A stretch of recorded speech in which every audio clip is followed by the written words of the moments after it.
The president of the MSME Alliance of Kenya, Ben Mutahi, is our guest for this conversation. Good morning, Ben. Morning. Karibu sana to Fixing the Nation. Asante sana. We do it here, one conversation at a time. This one with you is going to be a very interesting one. Thank you, and we are ready for it. Very good. To welcome you, Janet is going to give you the day's quote. She'll tell you some words that were said by somebody some long time ago. And then let's see what you think about those words, whether they make sense to you or not. Whether they make sense or Mr. Latif. The Niko quote, biased. biased today. Wangui Wagoro is actually a Kenyan academic translator and a cultural justice advocate. So she's very passionate about culture. And she once said, culture is who we become when no one is watching. Culture is who we become when no one is watching. It's, how we live and how we act, etc. But how do you understand that, Ben? Culture is who we become when no one is watching. Well, there's some truth in it. And when you look at the culture, it's more of a behavior. How do you behave even when nobody is watching you? And that's what we are witnessing, that even when there is no watchdog, people can do so many things, some that does not please anybody, and others that will affect everybody. That's where we are. So I would agree with that. Yeah. That's good. See, it's complicated. Okay, and is it more complicated? Simple, direct. Simple, direct. Okay. Mr. Mutahi, mimi nilikataa na hiyo quote, but that's a whole conversation. His interpretation is It makes sense. It makes sense. It makes Yeah, sense. it does. Like I said, let's see whether the guests that we're going to have Yeah. today are going to actually move me. So I hear what Ben Mutahi is saying, and I'm like, You're almost there. I'm not almost there. I'm just hearing. Let's see by the end. Right. Ben, what is the MSME Alliance of Kenya?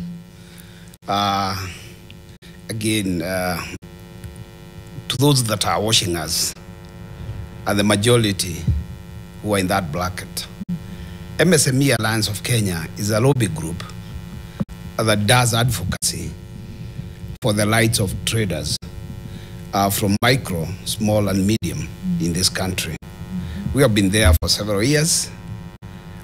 We started in small sectors, small groups, but in the year 2017-2018, we decided to bring most of these sectors together and form MSME Alliance of Kenya.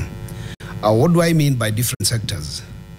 In most zones, we have representatives from Gikomba, Kamukoji, River Road, Nyamakema, ICT, Gong Road, Uhuru Market. All these are sectors whereby we have different leaders, and we decided to come together through registration at the grantee. We became MSME Alliance, where I happen to be the leader together with other team. All right. Yeah. What qualifies as an MSME? Let me use maybe monthly or annual turnover. I think that would be the easiest. How high, how low? What band are we in? Well, there are different categories. Micro is like, for example, the example of Boniface Kariuki, who may rest in peace, who was shot and who is going to be buried this morning. Yeah. Our condolences to the family. And actually, last evening, some of ours leaders have represented the Nairobi business community in the fundraising that was held last night to pay off the bills. So we thank the leadership of Nairobi business community for that. This is a micro guy.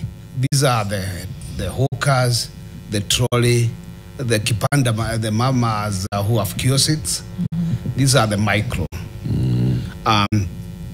Probably their income might not go beyond 500,000 per month, or even per year, 500,000 per year, because it's an average of 1,500 per day to 1,000 per day. And it's a big, that's where the big crowd is. People who wakes up in the morning, And if you look at this country, in every town that you walk, you'll see a hawker or a small trader who is on the roadside. These are the micro.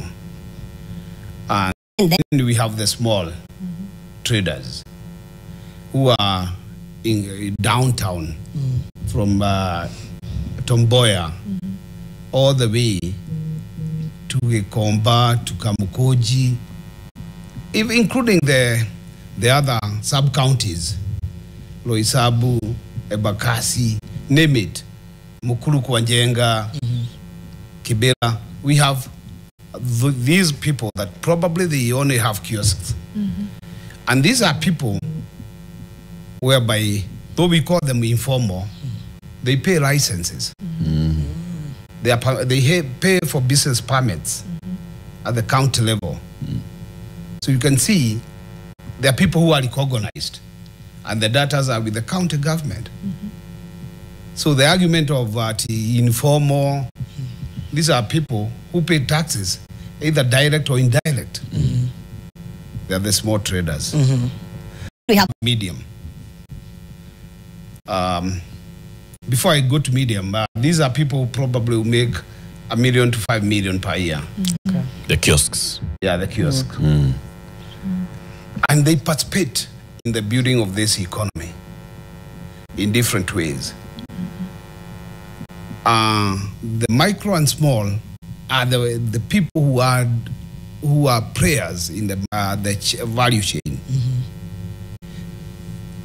They go to the manufacturers in the industrial area or any other place. They buy some small items. They put in their warehouses. That is in the streets, in the shops. And they are the people who move the economy of this country. An average of 7.4 million Kenyans are in that bracket. Doing 90% the economic drive of this country. So it's only a matter of how do you recognize them? How do you appreciate them? This morning I have walked from River Road to this place. The activity town. And to some extent they even over security because I have walked. And the place is safe enough to walk. It's safe. So for anybody to say that they don't pray at all, I start to disagree with that. Then you come to medium. Very unfortunate bit because we have seen now even the supermarkets being targeted. The institutions or the outlets that employs 200, 300 people, Kenyans, young Kenyans, to work in the supermarkets and in the other outlets. And in this kind of a scenario, nobody is safe. The banks closed that day. I don't know about the media because journalists were out there.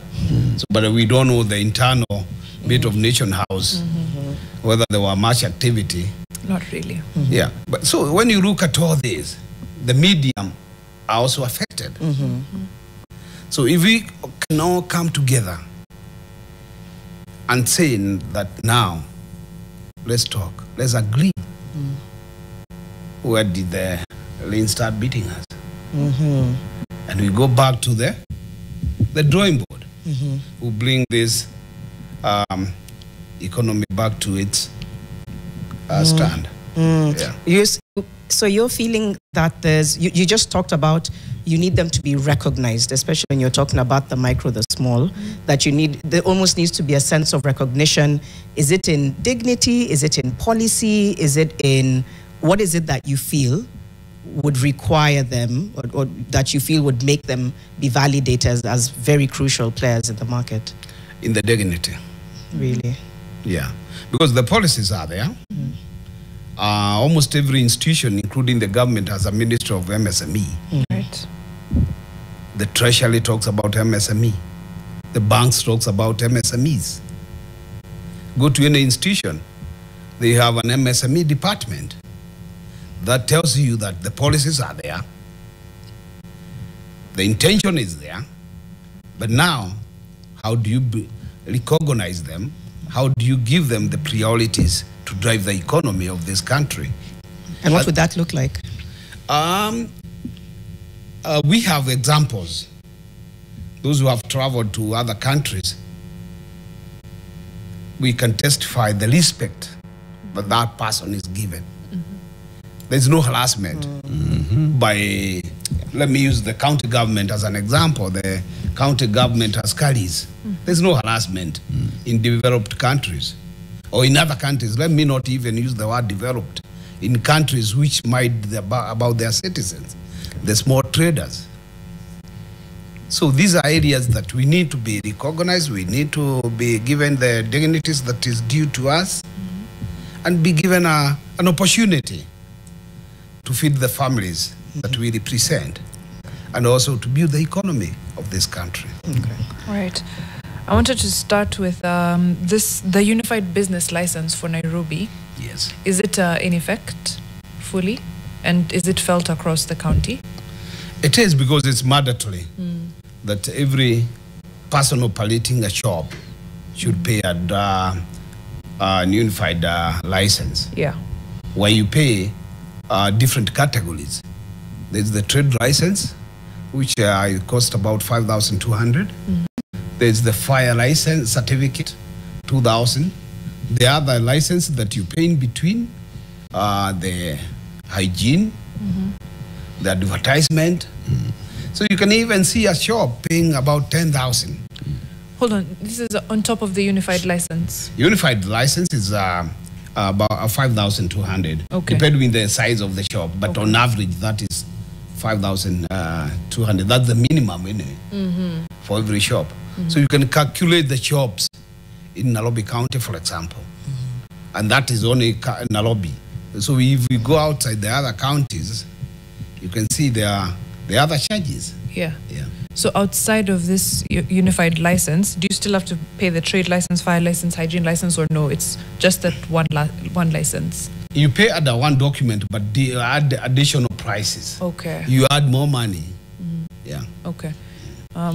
These are the two other licenses. So there is, they look at the kind of business you're running, and the kind of business you're running is what will determine how much you pay, right? So the size of the business. So it will be a trade license plus a fire safety license, and then if you're operating something that has to do with food, there'll be a health license. Yes.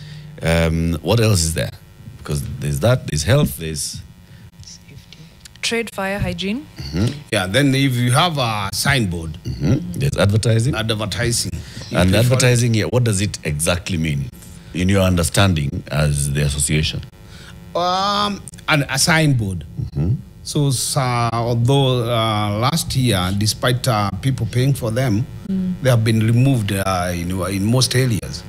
That they are causing obstructions by the county government. They removed. Yeah. And it's a case that we are seeking the either refund or this money that people had paid for their signboards.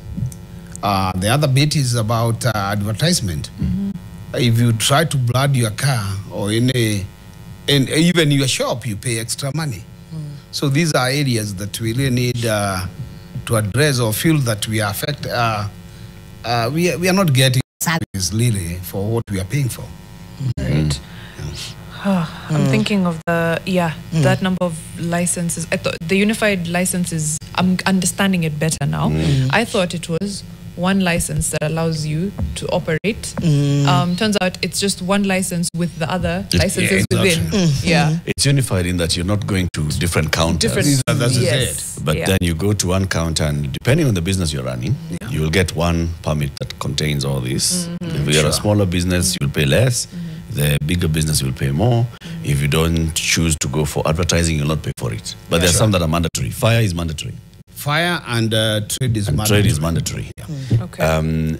Advertising is also not mandatory. It's not. But if you're running a food business, the health, the hygiene is mandatory. Yes. And this also comes to your staff. Yeah, where you need medicals, which again you pay for it. For everybody working in that facility, Yeah. serving people, they have to go to get medical checks Sure. and to get licensed. How much does that cost? Well, depending with either you go to a government institution, you pay like 2,000. The other, if you go to a private hospital, you pay even 5,000 Per person or? per person. Oh. Yeah. Okay. Is there anything about that you would want streamlined? Does it come across as unfair, tedious? What are your thoughts? Well, it's important people to be in good health. We have no problem with that. But why do you have to pay so much to get an individual? And for example, some of these casual laborers, why would you pay 2,000 for a casual or even an intern who is working for you for 3 months and then she goes back to the college? It doesn't make sense. But then, okay, for the medical one, I do understand the need to have it. It's perhaps the how. Yeah. Because And then, the cost, eh? yeah, and the cost. The Sure. county could be providing that at a much more subsidized rate. Yeah. We do have county facilities, we have community health promoters, we have all those things in existence. But I'm trying to look at the cost of the cost of doing business that often isn't seen for MSMEs before we even get into the last few weeks and what has happened with Mandamano. What are those unseen costs that looking out, I might be like, okay, I want to get into this business and I know that I'll need the unified business license. I'll pay this much, this much, this much. What's the unseen cost of doing business? Well, there are a few that are not seen. One, you have to, especially if you don't have a shop, you have to get a space to put your hair. If you have a shop, there are limitations of how out or how far you can go.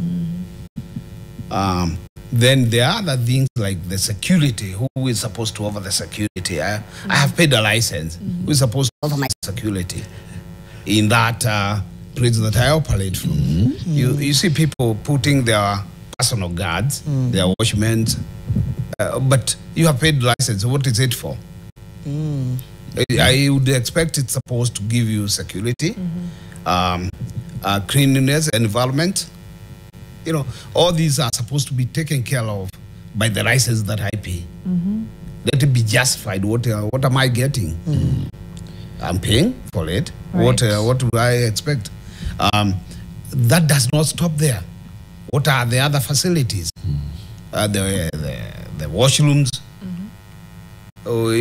You walk around in a lobby. There are public toilets where you pay. Why should I pay and I have paid the license? I should be provided by these with these facilities. In other countries, you walk in, you raise yourself. Let me go with like one by one. Let me use Nairobi CBD as an example because it's thriving business-wise. I use the word thriving very softly because business has been very tough the last few years and now the last few weeks. But to the best of your knowledge, when I walk into Sawa Mall, Sasa Mall, who pays for security there?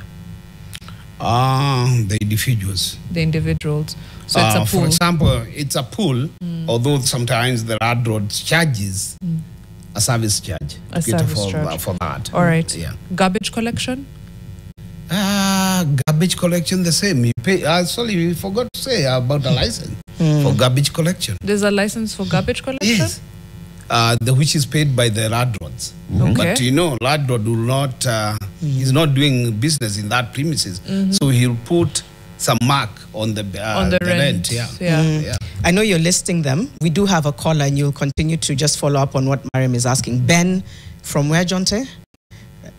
Ben from Bomet. Good morning. Do you have a question or comment you'd like to make this morning?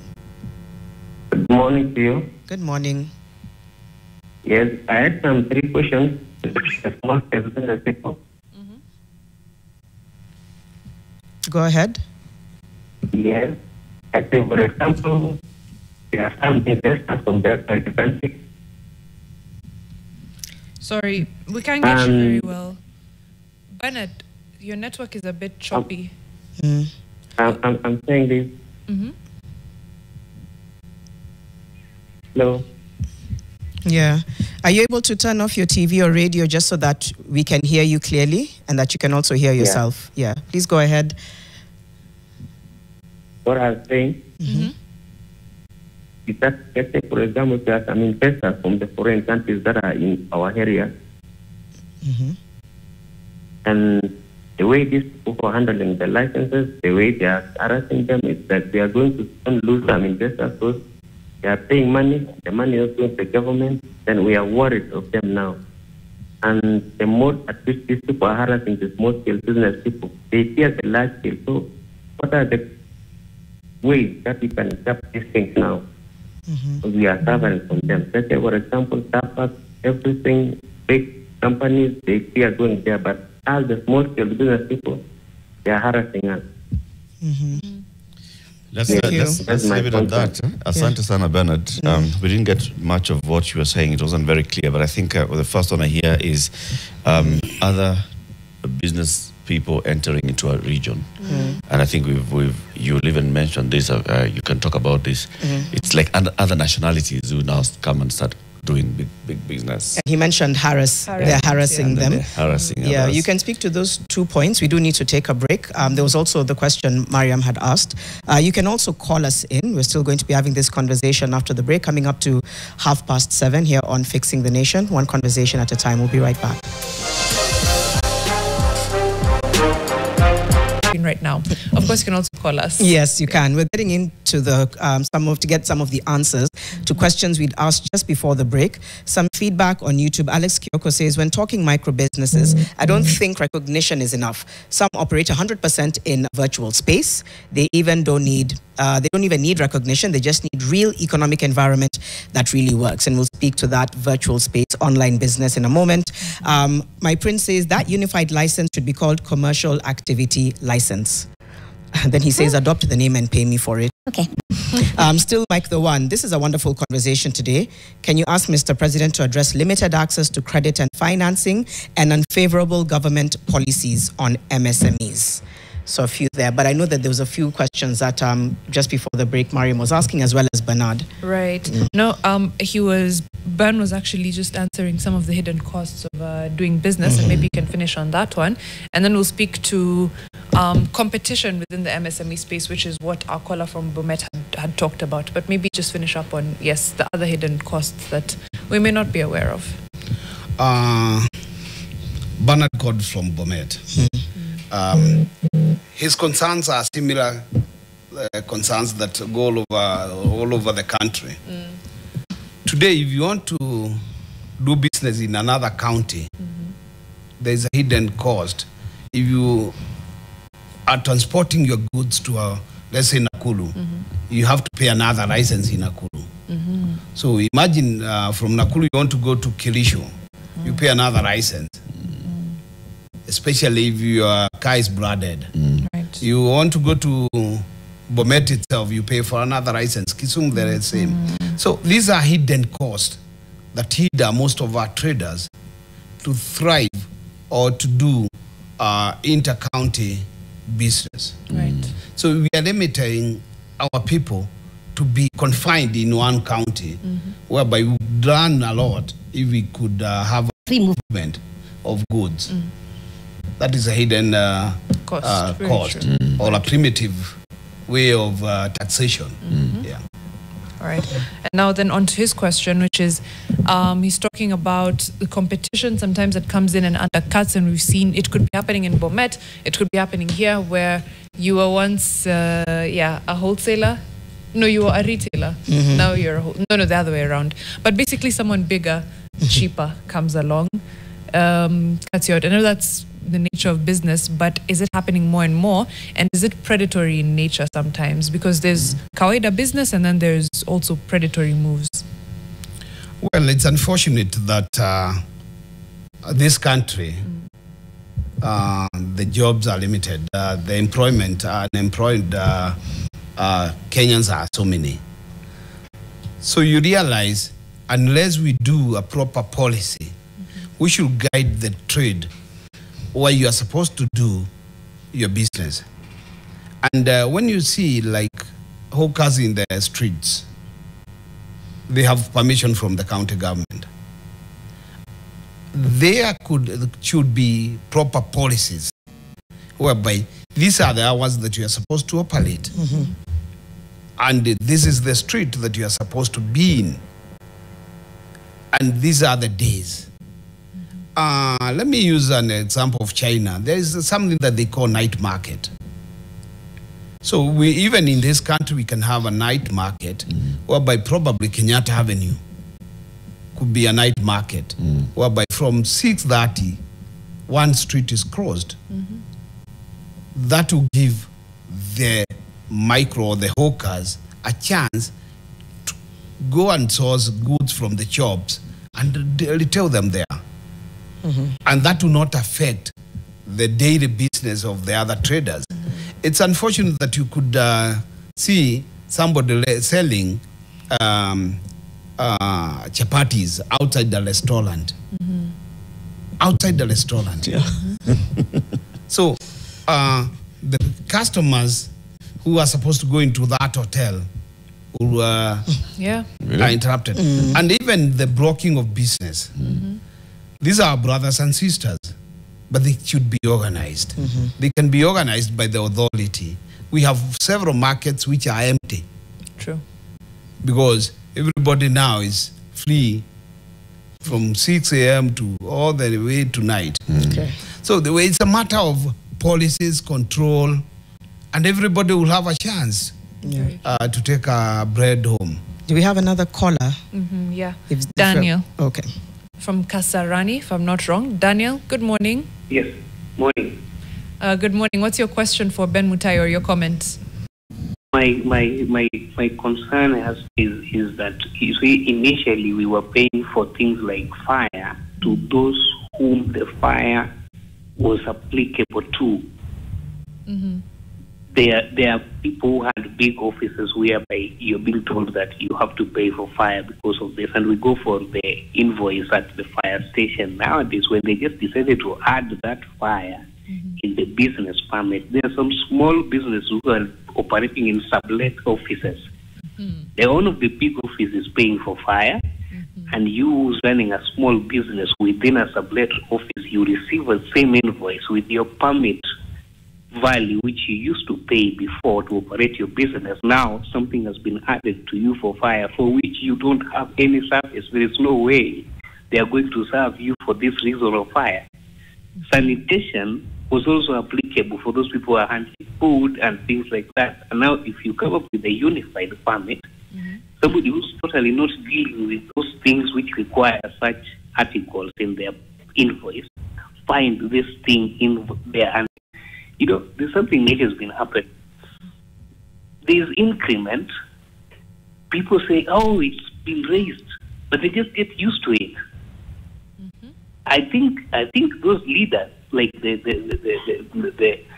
Mr. President there, should look into this, that if an unfair increment is brought into place for people who are under him, it should be either we get into an agreement that we agree now we're going to be charged this extra, or we talk about it to a point that we are going to remove it and go back to where we were if you don't give us a good reason why you're putting it where you're putting it. Okay. That's actually my contribution. Thank you. Thank you, Daniel. And I know You're welcome. he's noted that down. So perhaps we can get back to Daniel's question. I think you were done with the hidden business cost, but maybe we can get to Daniel's question, and then now we talk about the impact of the last few weeks of protests on MSMEs. Thank you, Daniel from Kasalani. Your comment is valid. It's about additional cost in that unified license of about 2,000. It's a certificate. It's not actually, nobody gives you a fire extinguisher. Nobody tells you that in case there is fire, we'll compensate you because you have been paying us.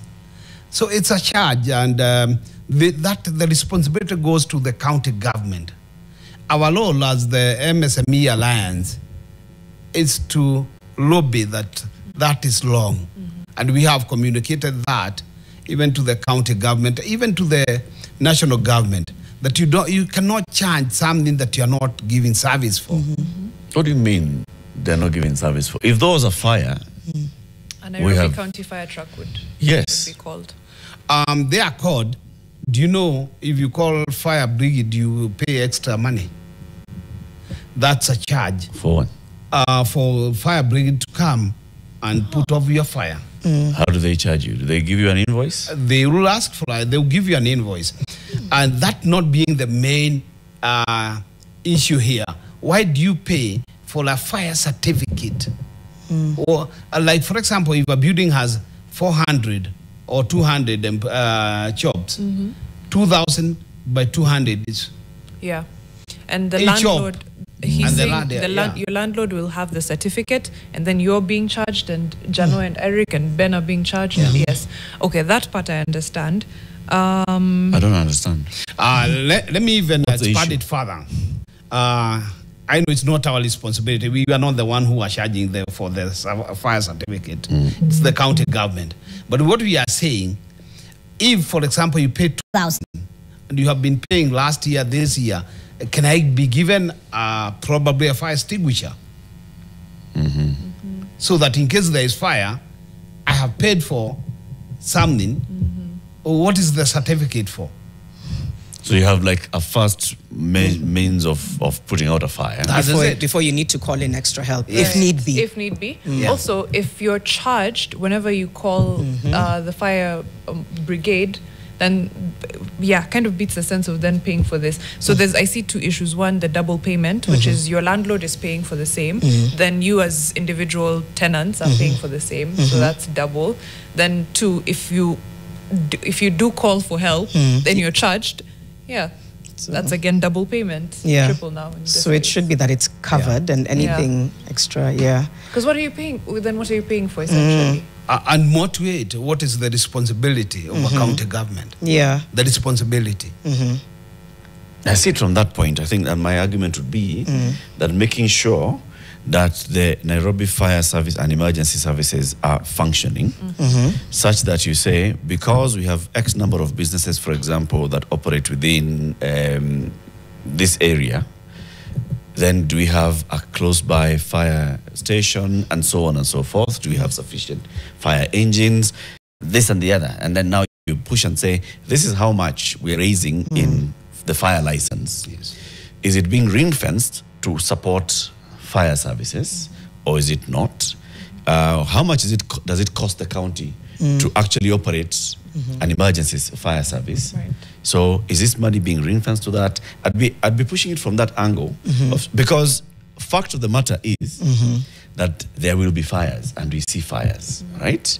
And you will expect that the city authorities will actually respond to that fire, whether it has started in your shop or mine, or in the whole building, or in the common toilet. There's a fire that could affect my business. So I'd be, and I think it's a valid question, but then the approach would be not saying that why do I need? Why do I need to pay? But it's asking, so what am I getting out of it? Which is what you've been asking. And what do you get when you've engaged with the county? What do they say? What are you entitled to? Well, normally they tell us they are putting, like, for example, let me use Gikomba, which I've had several fires for many years. They're putting up a fire station. The question is it enough? And how prepared are they to counter fire? Because when the fire starts and it burns the whole market, that means there was no preparedness, there was no capacity. So these are some of the issues that need to be addressed. Yes, we have collected 2,000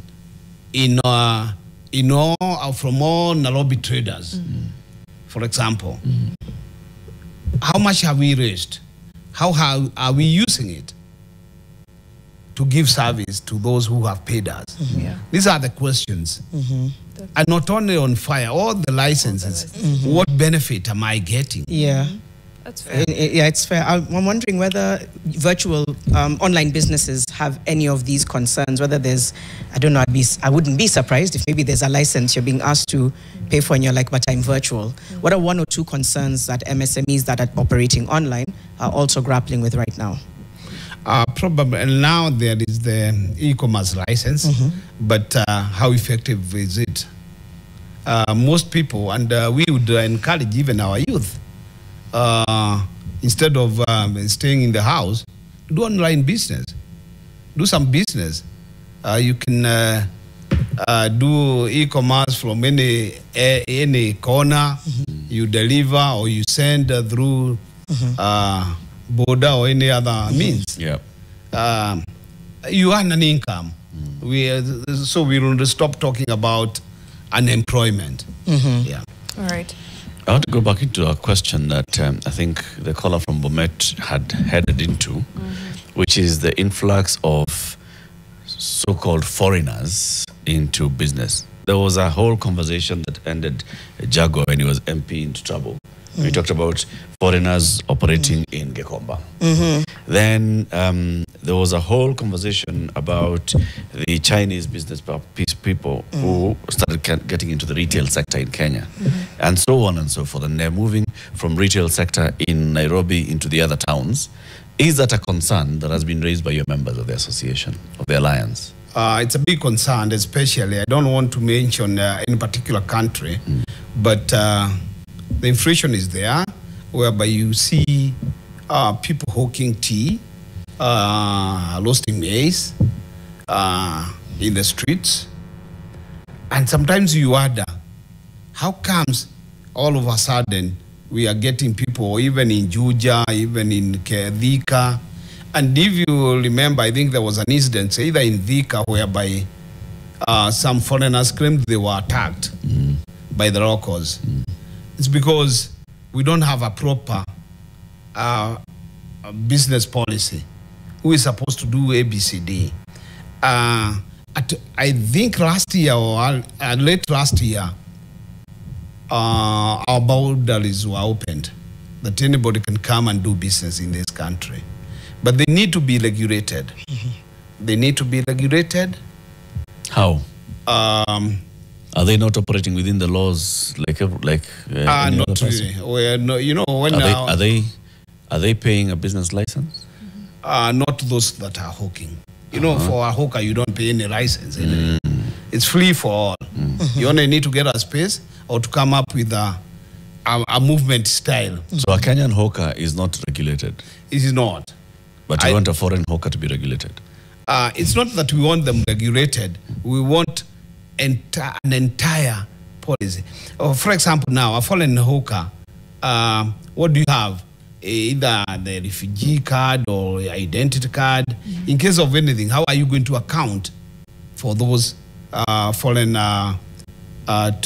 traders or hawkers? With the refugee or alien card. Yeah, but Same way it's an ID. who has them? Who has the datas? The people who The issue government. them. Yeah. Same way they issue Yeah, IDs. they say they are, like, for example, I come from Nyeri. We have them in farms, working in farm as farm helpers. Yeah. Who knows where they are? No, but if the government is issuing you with an alien card, it knows of your existence, it knows of your address. Same details that are taken when giving an ID, they're also taken when giving an alien card. What are you supposed to do with an alien card? Or to what limit? What is your take in this country? Is it to come and trade or to have a safe place to live in? That even gives... if you look at the work permit or even the tourist visas, you get a Chinese, for example, let me quote them, getting a visa, tourist visa, and he starts a business.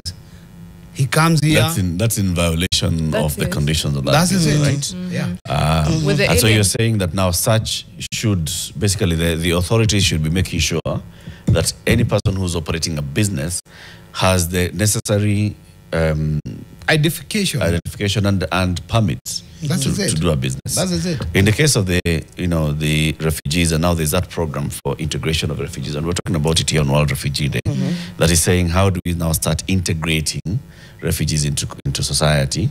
Then there is that extra level of, okay, so now you are able to operate a business here, and so on and so forth. But then it still has to come from government, that then you get you get those permits and That's permissions, it. Get right? the permit or be recognized as a trader. Yeah. Be recognized as a trader. How much have you had to shift priorities or come up with new ideas for cushioning in light of businesses being targeted by looters in the last few weeks? I mean, I'm sure it's made you have to sit and have a lot of conversations about going forward. How do we need to cushion ourselves? What reinforcement is needed? I'm just curious as to what came to your mind, because this could happen from time to time. Which is very unfortunate. For the first time, the 25th July, June, sorry. Right, yeah. 25th June is when we saw looters coming into CBD and other parts of the country, which is very unfortunate. And a lot of looting happened where nobody bothered to stop it. Nobody bothered to stop looters, breaking into shops, breaking into supermarkets. And the whole thing is becoming out of control, because you see even an example of Kitengela. Why would one walk into a hospital? So it's very unfortunate. And from where we sit, we believe government is the power. And the power is with the government. And that's why we have all the security forces to apprehend the criminals. So when it's free for all, it's very unfortunate, very unfortunate. And the losses that have been incurred, we are asking ourselves questions. Who is supposed to compensate for those losses? We have disaster management funds. These are disasters. County government, the national government should come in and compensate the traders whose shops were looted, whose shops were fundraised, and other buildings burned. People are now being put out of business. Livelihood have been affected, which is very unfortunate. Which country can allow that? Which people? We are the people who can allow that to happen. Well, we have our big brothers watching. It's very unfortunate. Mutahi, has the Alliance been able to collect the data to know the exact number of businesses that were impacted and how much losses were incurred? We are in the process. We have sent a questionnaire to different sectors. Unfortunately, again, Sabasaba caught up before even we could have completed. So sometimes you change goals or priorities. Do you continue collecting data, or do you rethink about the future of the business? The future business that are there.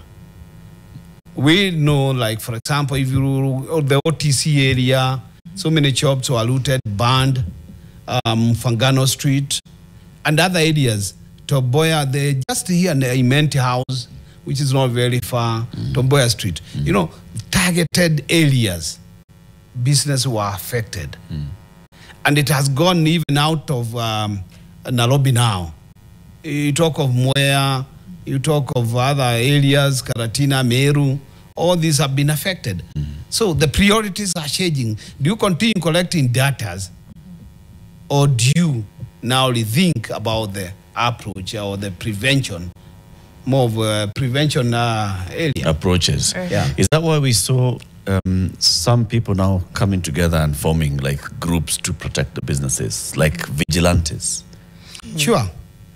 That's the reason. How do you justify that? How do we know that these people who are walking on the street are actually people who have been hired by the business community in these areas to protect the businesses, and they're not looters? How does a police officer distinguish them? If you look at those people, they are our employees and the shop owners. So one, we know each other. Because for example, if a particular street, the shop owners know each other. The employees are known. They had an identification of reflector jackets. that was a clear message that these are people who are there to protect the properties. The police would see that the person is already on a duty, standing outside the shop. Yeah. Had you alerted the police before that we are forming ourselves into a group of young men and women who will be protecting our businesses? So when your officers come and they see people in the red reflector jacket, they should know that we are peaceful people. Well, alerting the police, how do you alert somebody who is supposed to protect you? You can only say, Bona Police, we need protection. Yeah. But you have a waitiness that even in some areas, police are also overwhelmed. Okay. We'll leave it there for now. I'm just wondering, somebody who is watching this and they wanted to start a business, whether they feel like this climate is ripe for it in light of everything that's happening. But Benson Mutahi, thank you very much for coming and speaking to us this morning. In the next hour, ni mambo ya meno. Mambo ya meno, ndio kweli. Dr. Kahura Mundia, right, who is the president of the Kenya Dental Association, When Quacks Bite You. A pun. Thank you so much to Ben Mutahi, of course, the chair for the MSME Alliance of Kenya. We'll be right back. The president of the MSME Alliance of Kenya will be back after this short break.